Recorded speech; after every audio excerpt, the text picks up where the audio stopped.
So before I go any further, I'd like to just say a few words myself.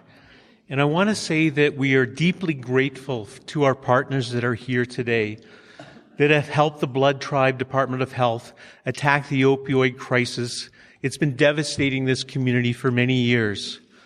In the spring of 2018, the Blood Tribe Department of Health, supported by our chief and council, worked with a local member. Her name is Rebecca Mini Grey Horses. We also worked with Alberta Health Services, and we created an addictions plan. Again, we were trying to deal with the crisis in a holistic, listening to the voice of the community. And we were able to do that, again, with a partnership with Alberta Health Services, working with our community. And so we thank them so much. And of special note is a young woman, Lena Jorgensen, for all the work that she did with us. And what she did,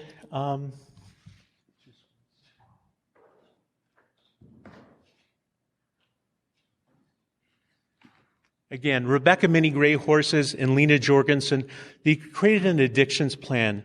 It's basically a map for us to follow. And it really helped us as we dealt with our crisis. So in the fall of 2018, at the peak of the crisis, our community decided that things just had to stop. The crisis had to stop. People were dying, and there was no end in sight. So armed with this document, armed with the addictions framework, and working with a really innovative team of individuals, we were able to come up with the concept of the Bringing Spirit Home program. It has worked extremely well for us. So in January, again, supported by Alberta Health, the Blood Tribe Department of Health, we opened up 6 detox beds. We did this in a very short time. It took us about 6 weeks, actually. And again, I've been in healthcare for somewhere north of 40 years, and I've never seen a team work so quickly and be so dedicated. We had the program started before we had any guarantee or any promise of funding. We simply knew it was the right thing to do. We had to make a difference for our community. And we believe this is the only program in the country that is integrated into our emergency services. And that's a really brilliant piece of this puzzle. Again, instead of taking the individual to the emergency room, they immediately come into our detox facility. They can stay with us or they can leave. But we immediately plug them into the system. We have paramedics providing 24/7 care for our clients. So have you made a difference? Last year, our first year operating this program, there were 475 admissions. And we saw a resulting decrease in overall overdose numbers. And we were talking about those today. And those, I believe, are truly impressive. So we would like to take the time to thank our board of directors and our chief and council for empowering the Department of Health to take chances and to be innovative. Because certainly the path we took was not one that I had ever seen before. We were making it up as we went along, but they trusted us to make a difference, and I believe that we have. I'd like to thank the South Zone, Alberta Health Services South Zone, especially Catherine Chubbs and her team. We received immense guidance and support from them. All the individuals that are sitting here today were extremely helpful, extremely supportive.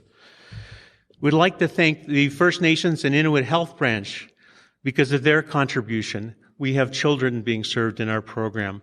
Last year, we saw 14 youth, 14 kids up to the age of 18. We also seen babies. We have, again, we're not going to give a general tour because that would be not appropriate, but certainly our ministers and our board are welcome to go to the Bringing Spirit Home program. But you might hear a child crying or giggling, or we have children like infants, newborns there with their mothers. They wouldn't be here today if it wasn't for this program. So again, we thank the federal government for their assistance. What I'm saying is we've brought together a number of different levels. It was the province, Alberta Health Services, the federal government, this community, chief and council, our board of directors, we all worked and we found a solution. And it was because of that partnership that things really made sense and worked out. So because of all of the work that so many of us in this room have done, there's been approximately or just under 200 individuals that came off drugs, off harmful drugs, and are now doing okay. Jason and I were just randomly out in the community yesterday, and a young man came up to him and thanked him. He was one of our first clients in the Bringing the Spirit Home program, and he was probably close to death. He had certainly overdosed. He had come into us. He's now at the university. He's studying. And there's so many good stories that we can tell about young people, about people back in university, people back with their families. We've had tremendous success. Esther, thank you so much for all the work that you do. Dr. Tailfeathers is doing a great job for us here today, as well. So thank you. So with that, I wanted to say those few words because there's some people that are doing an amazing job. But I would like to invite now our MLA for this area, Joseph Scow.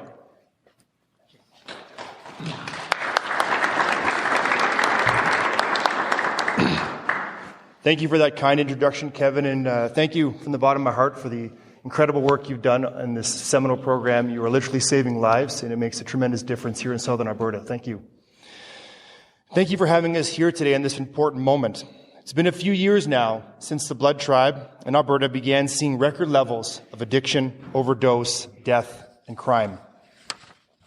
This grim reality has been met with ingenuity to find solutions for people here while ensuring the safety of the community. We are proud to be here today to support you. Bringing the Spirit Home is an innovative program that has had great success intervening in the disease of addiction and giving people an opportunity to move beyond addiction into a life of recovery. With that being said, it is my pleasure to introduce my friend and Associate Minister of Mental Health and Addiction, Jason Luan.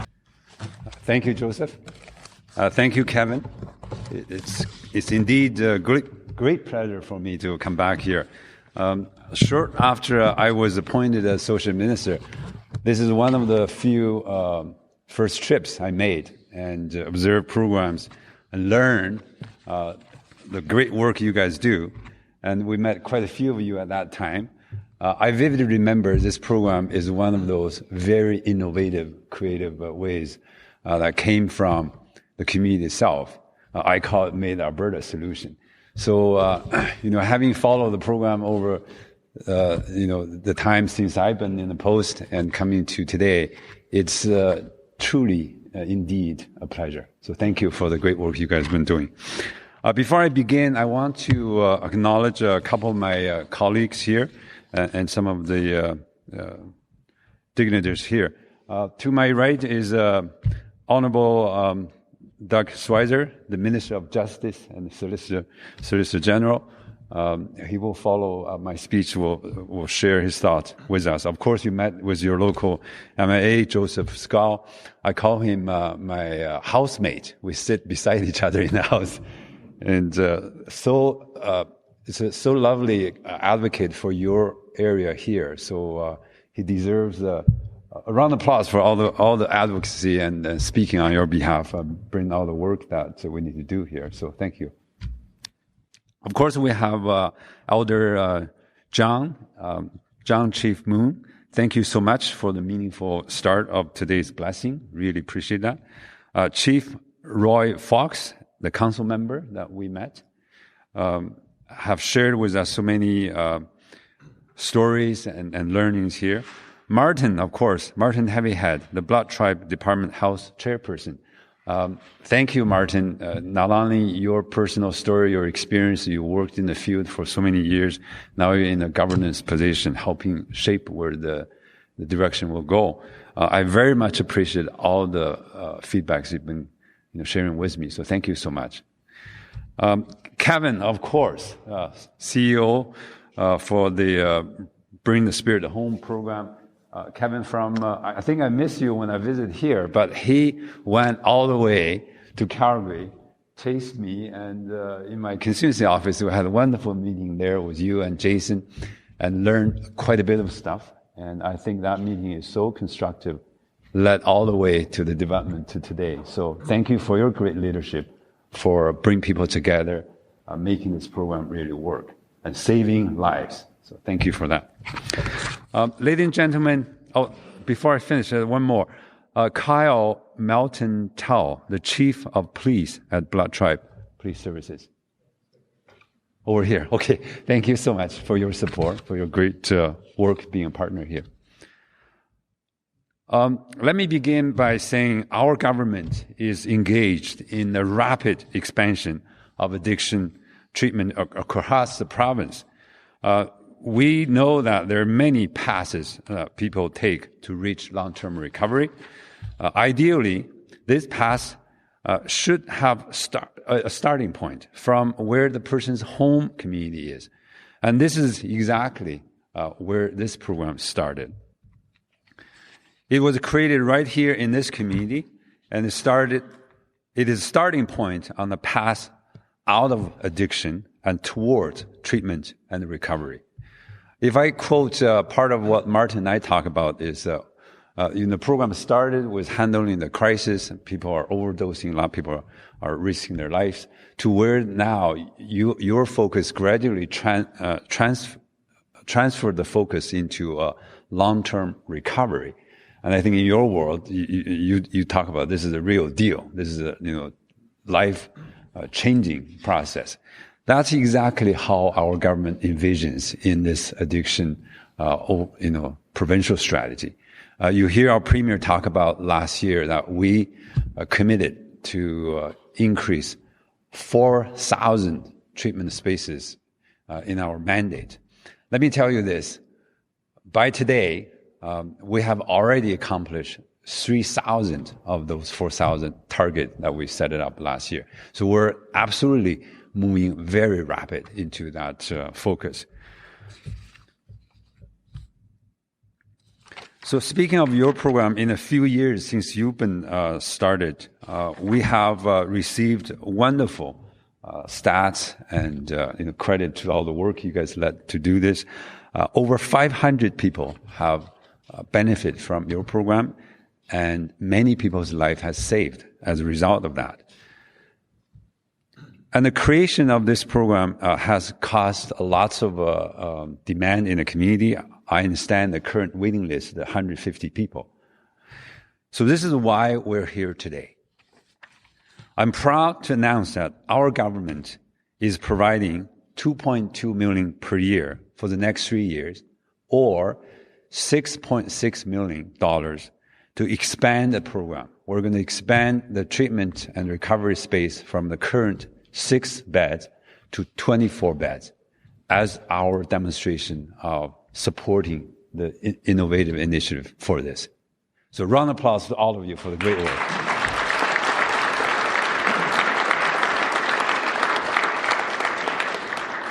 So with this support, the Safe Withdrawal Management Site increased its capacity from 6 to 24.